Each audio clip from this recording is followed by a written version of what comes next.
Bir ucunda Kavaklar, bir ucunda Marmara. Bakmaya doyulmayan büyülü bir manzara. Bir ucunda Kavaklar, bir ucunda Marmara. Bakmaya doyulmayan büyülü bir manzara. Süzülür akar gider vapurlar sıra sıra. Süzülür akar gider vapurlar sıra sıra. Ne güzel bir mavi yoldur şu İstanbul Boğazı. Ne güzel bir mavi yoldur şu İstanbul Boğazı.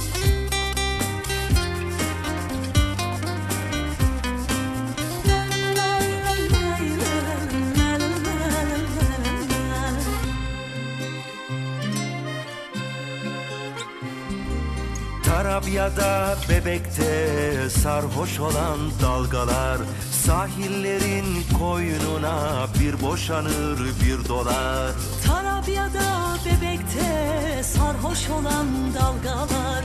Sahillerin koynuna bir boşanır bir dolar. Geçmişi konuşturur karşılıklı yalılar. Geçmişi konuşturur karşılıklı yalılar.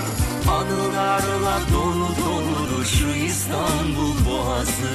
Anılarla dolu doludur şu İstanbul Boğazı.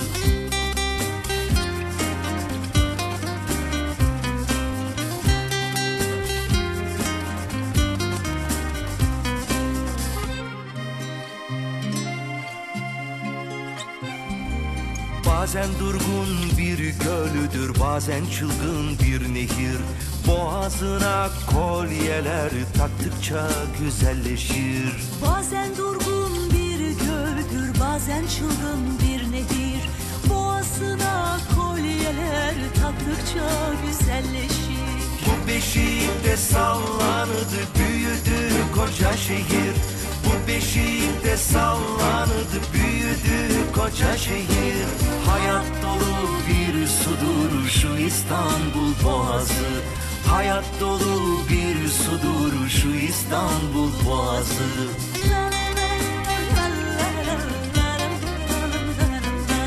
Hayat dolu bir sudur şu İstanbul Boğazı.